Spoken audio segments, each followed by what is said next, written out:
Merci, Luc. Bonjour à vous tous. Nous vous saluons chaleureusement. Nous sommes, c'est quand même bizarre, nous sommes à l'église et vous n'êtes pas là. Donc, nous sommes à l'église à 6 personnes. Donc, c'est beau, très beau. Et mais voilà, c'est la situation actuelle. Et l'église n'est pas le bâtiment seulement. Donc, nous sommes une famille et c'est merveilleux d'avoir ce temps, ce week-end ensemble avec vous et ce matin avec vous en famille de Christ. Et ça, c'est merveilleux parce que dans la famille de Christ, il n'y a pas de barrière raciale, il n'y a pas de barrière nationale, il n'y a même pas de barrière, bon, parfois encore, il y a quelques barrières de langue, donc veuillez excuser mon français cassé, mais voilà. Donc, mais nous sommes contents, nous sommes heureux d'être avec vous et nous vous aimons, spécialement l'Église Josué, la famille Josué, nous vous aimons de tout cœur. Et vous êtes très proches à nous. Et chaque fois que nous revenons ici, nous sommes vraiment, nous nous sentons vraiment en famille, en frères et sœurs. Et ça, c'est merveilleux. Comment Dieu peut tisser le cœur ensemble. Ça, c'est le Seigneur qui le fait. Voilà. Donc, j'aimerais partager la parole ce matin en Matthieu 28, versets 18 à 20. Une parole que nous connaissons très bien. Et pour le Seigneur, c'était une parole très importante parce que c'était la dernière parole qu'il a prononcée avant de rejoindre le Papa au ciel. Et là, à ce moment, il ne voulait pas dire n'importe quoi. Donc là, c'était important pour lui de nous communiquer ce qui réellement, ce qui pèse sur son cœur et ce qui est important à lui, pour nous donner, bon, c'est comme une sorte aussi, un héritage, pour nous transmettre quelque chose de son cœur, pour le transmettre à ses disciples, pour le transmettre à nous-mêmes. Donc je veux lire Matthieu 28, verset 18 à 20. Jésus s'approcha et leur parla ainsi. Tout pouvoir m'a été donné dans le ciel et sur la terre. Allez, faites de toutes les nations des disciples, baptisez-les au nom du Père, du Fils et du Saint-Esprit, et enseignez-leur à garder tout ce que je vous ai prescrit. Et voici, je suis avec vous tous les jours, jusqu'à la fin du monde.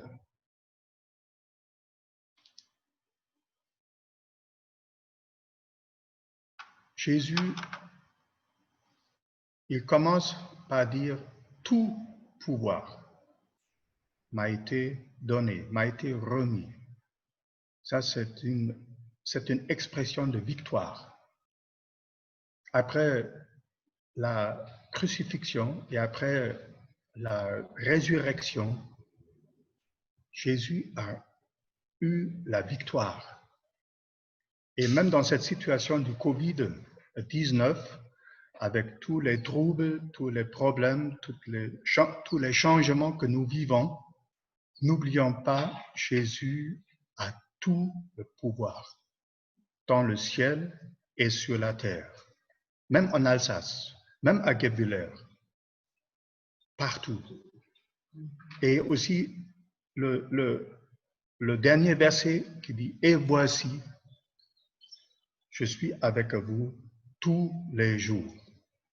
Même au milieu des tempêtes, même au milieu de cette situation de Covid-19, avec tous les changements économiques aussi, des problèmes de travail, etc., réorientation, repositionnement aussi au niveau professionnel, etc.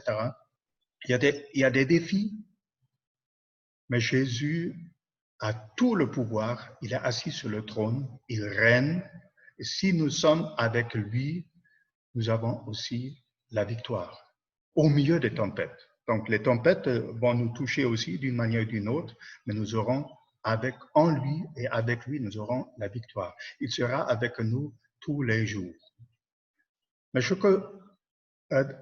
à partir de cette proclamation de Jésus, tout pouvoir m'a été donné dans le ciel et sur la terre. Il y a une conséquence. Il nous envoie. Il ne dit pas « Tout pouvoir m'a été donné dans le ciel et sur la terre. Allez donc, asseyez-vous tranquillement à l'église Josué jusqu'à ce que je revienne. » Non, il dit « Allez et faites de toutes les nations des disciples. » Dans un autre verset, en Jean 20, verset 21, il dit à ses disciples, « Que la paix soit avec vous, comme le Père m'a envoyé, moi aussi, je vous envoie. »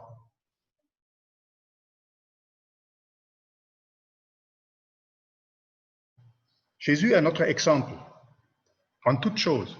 Il a été envoyé par son papa sur cette terre et à la fin de sa vie, il dit, « Prenez-moi comme exemple.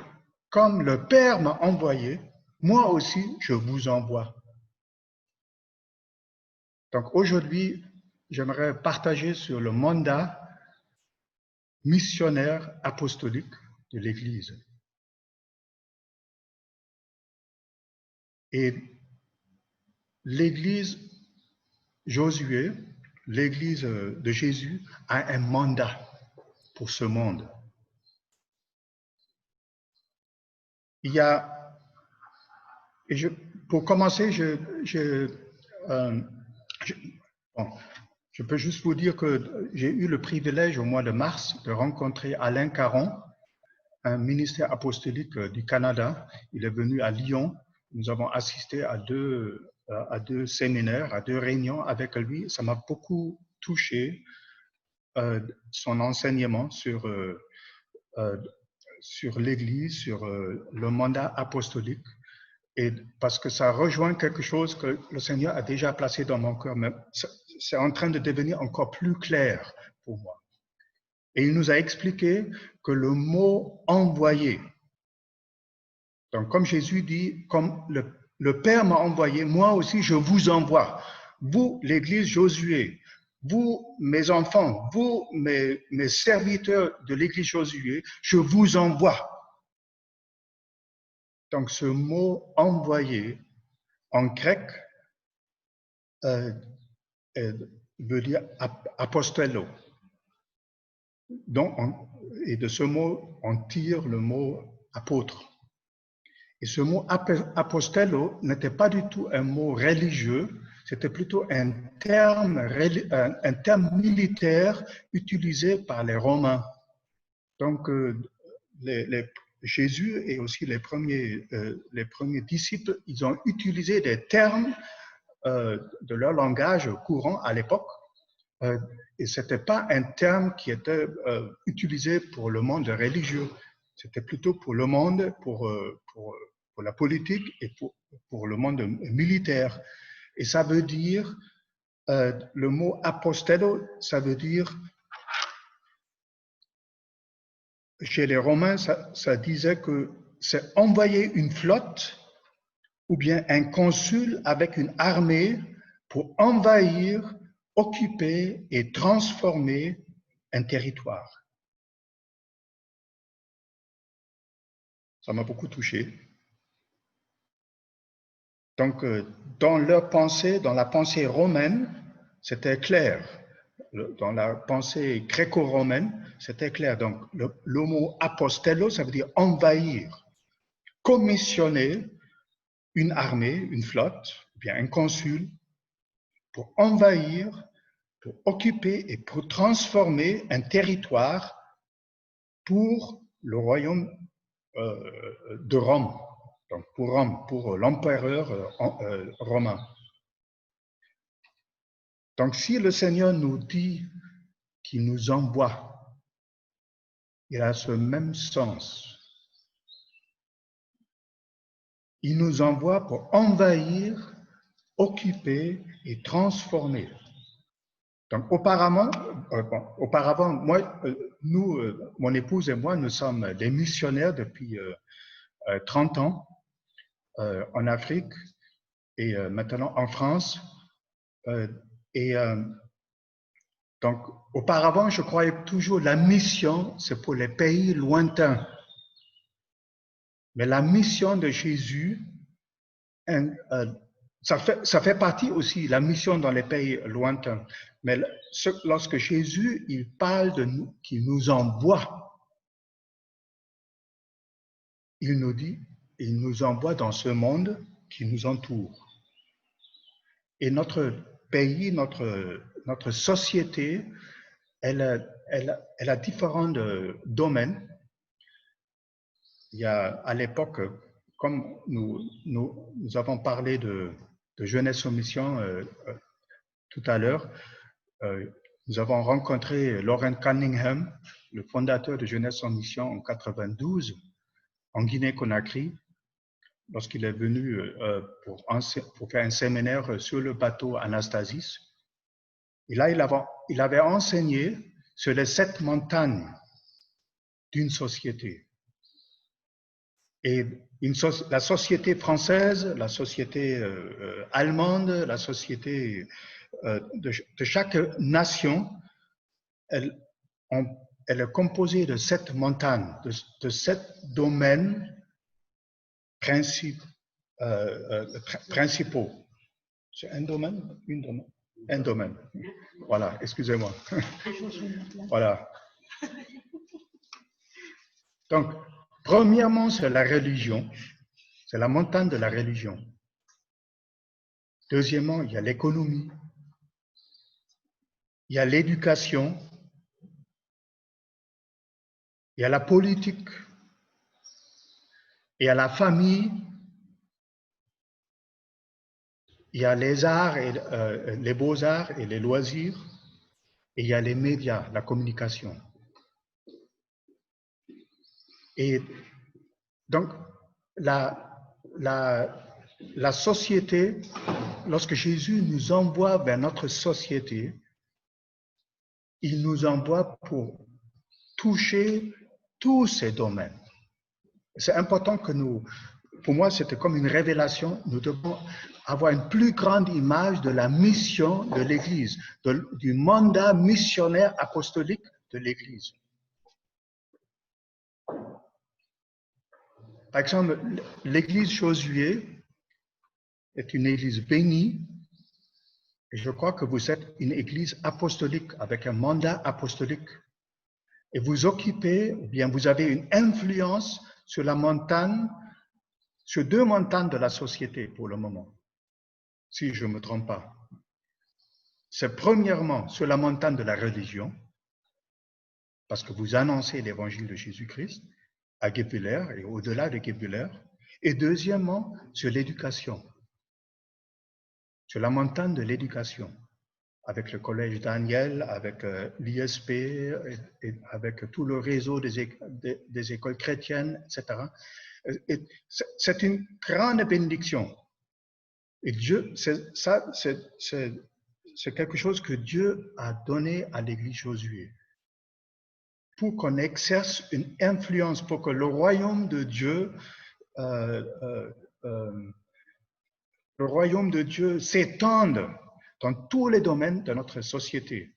Et pour le moment, Josué a une influence surtout dans deux domaines. Mais il ne faut pas oublier, il y a encore 5 autres domaines à conquérir, à envahir, à occuper et à transformer. Donc, il y a encore l'économie, il y a la politique, il y a les médias, il y a les beaux-arts, etc., etc., etc.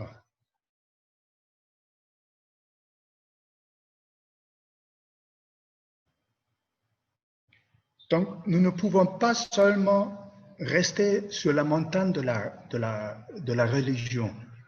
Souvent, en tant qu'Église, nous pensons que, voilà, nous devons prêcher l'Évangile et tout est bon, tout est bon.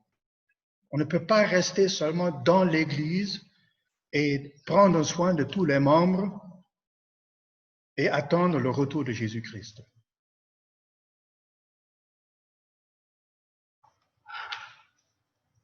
la mission, le mandat que Jésus nous a remis avant de repartir au ciel, c'est aller et faites de toutes les nations des disciples. Et de toutes les nations. Donc, je suis très content de voir Johan, de voir quelqu'un qui a le même cœur, la même vocation. Mais je veux dire que ce n'est pas ce mandat que Dieu donne, ce n'est pas un mandat pour quelques personnes spéciales. C'est un mandat pour nous tous. Et chacun va jouer un rôle dans ça. Il y a des personnes qui seront envoyées de loin, mais il y a beaucoup de personnes qui seront envoyées par le Seigneur ici à Guebwiller. Et c'est déjà en train de se faire.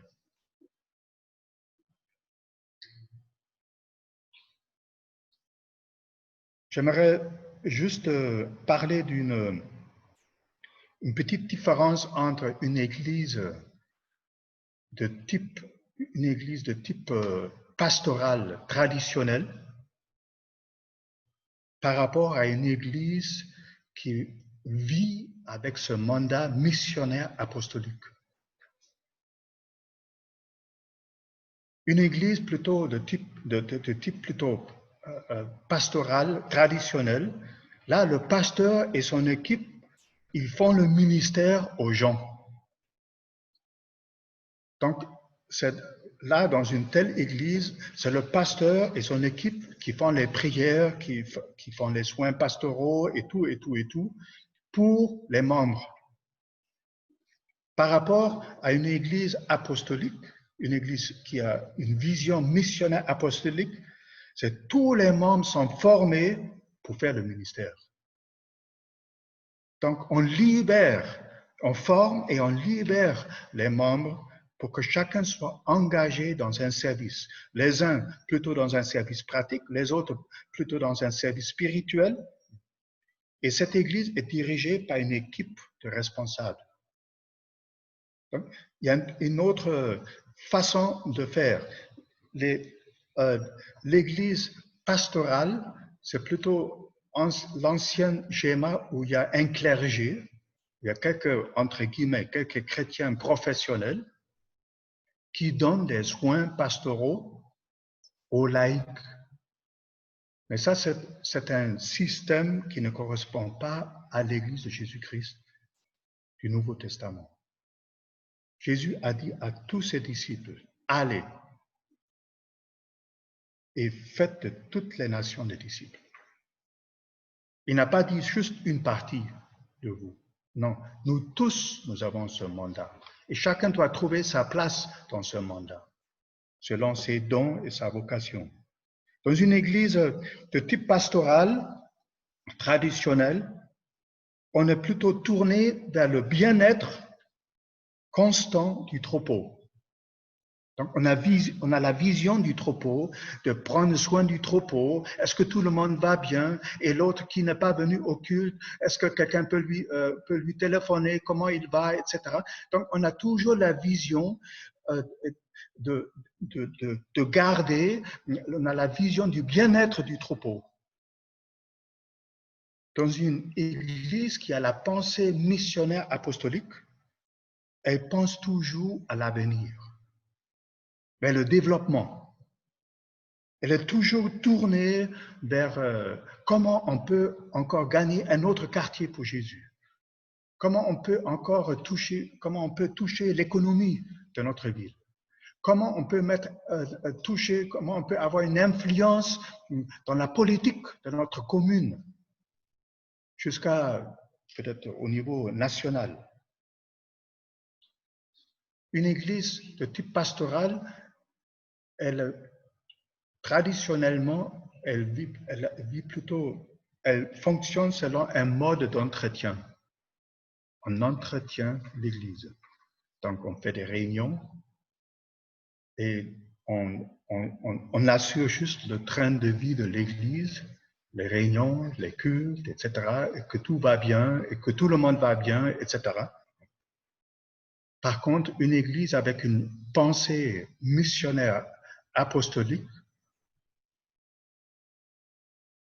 elle aussi, elle donne des soins pastoraux et tout ça, mais elle a toujours la pensée, elle est toujours en mouvement. Comment on peut encore aller plus loin? Quel sera notre prochain pas pour toucher notre ville, pour toucher tel domaine de notre société?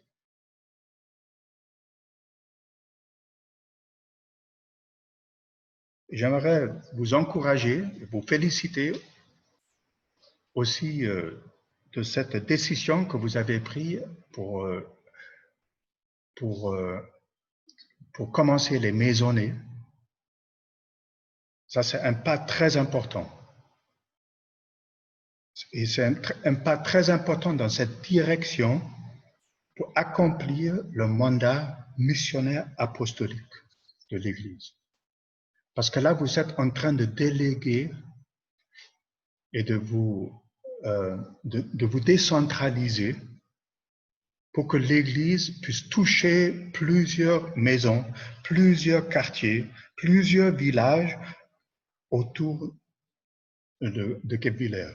Il y aura une influence plus grande. Il ne faut pas minimiser l'influence spirituelle. Lorsqu'on prie, lorsqu'on loue le Seigneur, lorsqu'on prie dans une maison, les puissances des ténèbres doivent partir. Ils ne peuvent pas rester. Ils sont dérangés.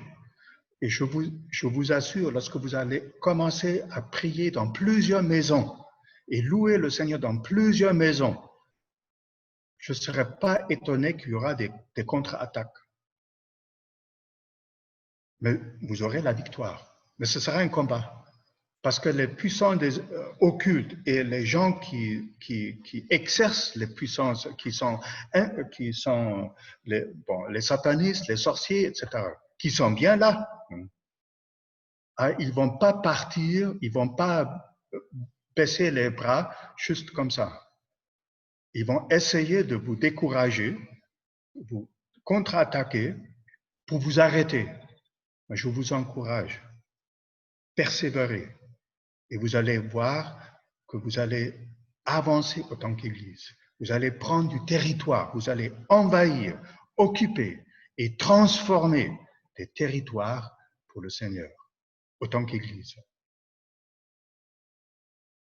En Acte 2, versets 46 à 47,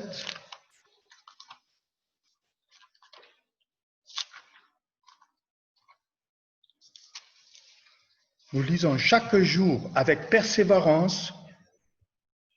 Donc, nous parlons ici, c'est le texte qui parle de la première église à Jérusalem. Donc, il parle des croyants, des premiers croyants à Jérusalem. Chaque jour, avec persévérance, ils étaient au temple d'un commun accord. Ils rompaient le pain dans les maisons et prenaient leur nourriture avec allégresse et simplicité de cœur. Ils louaient Dieu et obtenaient la faveur de tout le peuple.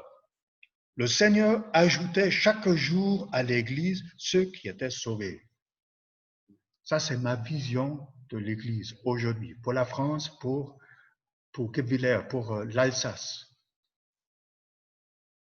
Les réunions au temple, bon, c'est la maison de tissage, donc à l'église Josué, et dans les maisons. Et les louanges vont monter à Dieu et vous allez gagner de plus en plus de faveur avec tout le peuple, dans les différents domaines. Et le Seigneur va ajouter chaque jour à l'église Josué ceux qui seront sauvés. Je crois à ça. Nous, déjà hier, pendant la réunion avec le conseil, j'avais dit, nous avons travaillé avec des maisonnées depuis des années, depuis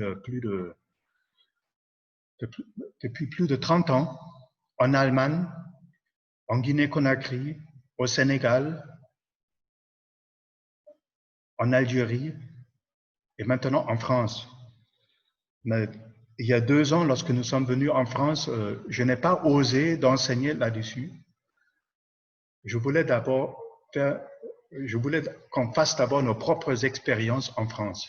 Parce que la question de maisonner aussi, parfois, c'est une question culturelle. Comment bien organiser, comment faire pour que ça marche avec le peuple qui est là, avec les Français. Donc, juste une maisonnée à la manière allemande ne peut pas forcément marcher à la manière française. Ni une maisonnée à la manière guinéenne ou bien sénégalaise ne peut pas forcément marcher ici en France. Mais depuis 1 an et demi, nous avons lancé ce projet à Villefranche-sur-Saône. C'est juste pour vous encourager. Une maisonnée ne tombe pas du ciel. C'est du travail. Donc, c'est après 1 an et demi, maintenant, nous avons un groupe de 12 personnes à peu près. Mais ceux qui viennent pour les réunions, il y a peut-être 7 ou 8 personnes. Les autres n'ont pas le temps, ils travaillent, etc. Donc, mais c'est un travail c'est un travail de persévérance, travail de longue haleine, mais c'est un travail qui, les gens sont tellement, le jeudi passé, avant de venir sur Guebwiller, nous avons fait notre réunion et là, le Seigneur nous a touchés. Il y a 2 personnes qui ont eu le baptême du Saint-Esprit. Ils étaient tout contents. Il y a une mamie qui dit, ah, vraiment, merci. Merci. Je tiens à vous remercier. Merci d'avoir mis à notre disposition votre appartement, qu'on puisse se voir chaque semaine ici. On voit littéralement comment cette mamie commence à grandir dans sa foi, à prendre de l'assurance en Christ et de rejeter les doutes de plus en plus. Et ça, c'est le travail, ça, c'est l'avantage d'une maisonnée, que on peut connaître chacun, on peut accompagner chacun, on peut les former afin que chacun grandisse et qu'il participe au service, qu'il devienne un disciple, un vrai disciple. Nous ne sommes pas appelés seulement pour nous occuper des croyants. Nous sommes appelés pour former des disciples, de faire de toutes les nations des disciples. Il y a une différence entre un croyant ordinaire et un disciple. Un disciple, c'est quelqu'un qui est en train de suivre Jésus, qui est engagé d'une manière ou d'une autre dans le service du Seigneur. Et dans ce travail de disciple-là, dans ce travail de maisonnée, vous allez découvrir des perles, je vous assure. Vous allez découvrir des perles pour l'Église Josué. Vous allez découvrir des futurs prophètes, des futurs évangélistes, des futurs prophètes, des futurs enseignants, des futurs pasteurs, des futurs apôtres.